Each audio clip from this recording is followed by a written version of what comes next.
महत्व क्या है, पर्यावरण के लिए वन क्यों जरूरी है, पौधा क्यों जरूरी है, इस कोविड ने हम सबको सिखा दिया है।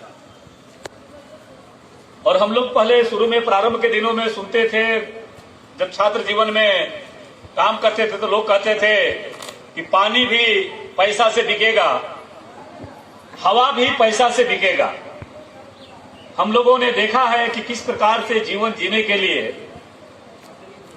ये पेड़ हमारे जीवन का किस प्रकार से रक्षक बन करके हम सबको नया जीवन प्रदान करते हैं, ऑक्सीजन के रूप में, ऑक्सीजन सिलेंडर में भर भर करके, और हम लोग को खरीदना पड़ा पूरे देश और दुनिया में। और एक जनप्रतिनिधि होने के नाते उस संकट से हम लोग भी गुजर चुके हैं। बस केवल इतना ही आग्रह है कि हम सब लोग अपने अपने जीवन में, जो आदरणीय संचालक तिवारी जी बोल रहे थे, डीएफओ साहब बोल रहे थे, सीनियर डीएमई साहब बोल रहे थे, हम सब लोग अपने अपने जीवन में वृक्षारोपण के प्रति आग्रही बन करके, और ये केवल एक घटना नहीं है, आप ये देखिए कि हमारे पुरखों ने कितनी विरासत के साथ, अभी हम डीएफओ साहब से आग्रह कर रहे थे कि पीपल, बड़, पाकड़, इसके पौधों को ज्यादा प्राथमिकता में दिया जाए, वन तो हम लगाएं। हमारे पुरखों ने इसको प्रारंभ से संरक्षित करने का काम किया था। आज दुनिया रिसर्च करके बता रही है कि ऑक्सीजन एक ऐसा पेड़ है जो 24 घंटा ऑक्सीजन देता है, और हमें पुरखों ने कहा कि इसमें शनिचरा भगवान का वास होता है, इसलिए पीपल के पेड़ को बचाना है।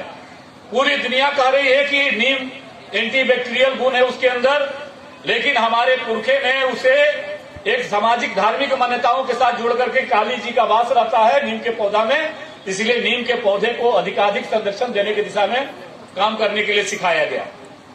केवल इतना ही प्रार्थना है कि पुरखों ने जो विरासत दिया, हमने यहां तक संभालने का काम किया, आज हम उसका उपभोग किए। आज हम जो लगाएंगे, आज हम जो इस पेड़ लगाने के प्रति हमारा जो आग्रह होगा, यह आग्रह हमारे आने वाला भविष्य को बचाएगा। यही निवेदन के साथ आज सौभाग्य से डीआरएम साहब साक्षी बने हैं इस रेल परिसर में। डीआरएम साहब से आग्रह कर रहा था कि साहेबगंज की पहचान ही रेल थी। ये साहेबगंज के बारे में मैं जब छात्र जीवन से जब होश संभाला तो लोग कहते थे कि साहेबगंज कुछ नहीं हो सकता है, बर्बाद हो गया साहेबगंज। रेलवे का यहाँ लोको चलता था, हजारों लोग काम करते थे, रोजगार मिलता था, पैसा आता था, मार्केट बर्बाद हो गया। रेलवे के उजड़ने के बाद भी नए सिरे से साहेबगंज भी गौरवशाली हो सकता है, इस दिशा में हम लोगों ने काम किया। और आज ये लगता है कि नया परिवर्तन का आगाज है, डीएफओ साहब को भी और डीआरएम साहब को भी, और उनके साथ आए हैं तिवारी जी जो लंबे समय तक यहाँ रहे हैं, जिनके प्रति मोह है। यह जो साहेबगंज शहर का पहचान है, मेरा अनुरोध रहेगा कि साहेबगंज की पहचान रेल बनी रहे। आपने यूनो मेंटेनेंस सेट बनाया, हजारों एकड़ जमीन यहाँ उपलब्ध है। साहेबगंज शहर में का जो मुख्य माटी है वह जो है स्टेशन परिसर, उसको हमने सौंदर्यीकरण का आग्रह किया। दो हमारा आरओबी अभी उलझा हुआ है, राज्य सरकार कह रही है। मैं जब विधानसभा में प्रश्न करता हूं तो कहते हैं कि रेलवे हो रहा है, रेलवे के अधिकारी आते हैं तो वो कहते हैं कि राज्य सरकार विलंब कर रही है। मैंने डीआरएम साहब से आग्रह किया और उन्होंने किया भी प्रयास। मैंने मुझे बताया कि टेक्निकल सेट के तकनीकी विभाग को हमने तुरंत पत्र भेज करके उसको स्वीकृति कराने का काम किया है। हम ये विश्वास करते हैं कि रेल जो साहेबगंज की पहचान है, रेल जो साहेबगंज की सौभाग्य से मां गंगा की नगरी होने के कारण, एक तरफ माननीय प्रधानमंत्री जी ने कई कदम बढ़ाए हैं साहेबगंज के विकास को लेकर के, रेल भी इस दिशा में अगर आगे बढ़ेगा, जिस प्रकार से समन्वित प्रयास डीएफओ साहब और डीआरएम साहब की उपस्थिति यह दर्शा रही है कि इनके मन में संवेदनशीलता है, यह साहेबगंज के प्रति करना चाहते हैं। इन्होंने जीएम साहब का विजिट यहाँ करवाया तो ये पता चलता है कि हमारे लिए जैसा हम सोचते हैं, मतलब यहाँ के लोगों का जो दर्द है वो हमारे डीआरएम साहब के मन में भी दर्द है, वही दर्द जिला प्रशासन के प्रति भी मन में दर्द है। इसलिए मिलकर के ये लंबित जो योजनाएं यहाँ की है, चाहे वो आरओबी का विषय हो, चाहे वो स्टेशन का सौंदर्यीकरण का विषय हो, चाहे वो तीन पहाड़ आरओबी का विषय हो, चाहे वो लालबंद तीन पहाड़ का एक सड़क हमने पीडब्ल्यूडी से बनाया है और बीच में रेलवे का ओर से वो पत्थर खड़ा कर दिया गया है। स्थानीय समाचार पत्रों में काफी प्रमुखता से छपा भी था। तो ऐसे सारे जो प्रश्न है, मुझे लगता है कि थोड़ा हमारे डीआरएम साहब की संवेदनशीलता से ये सब चीजों का समाधान होगा।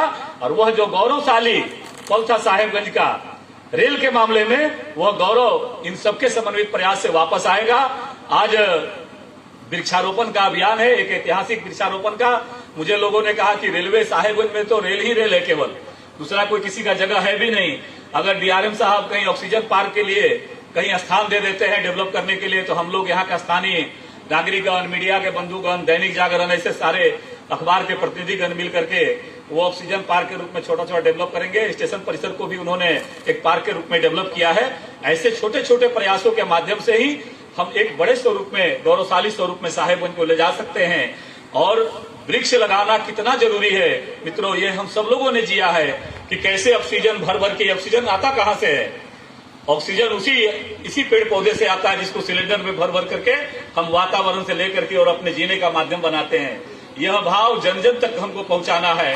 हर वो विद्यार्थी, हर वो नौजवान, हर वो नागरिक अपने जीवन काल में कम से कम 5 पौधे लगाने की दिशा में प्रयास करेंगे तो जो डीएफओ साहब ने जो प्रयास किया है, ये चारों तरफ नमामि गंगे के कारण गंगा के किनारे ये भव्य स्वरूप दिखाई दे।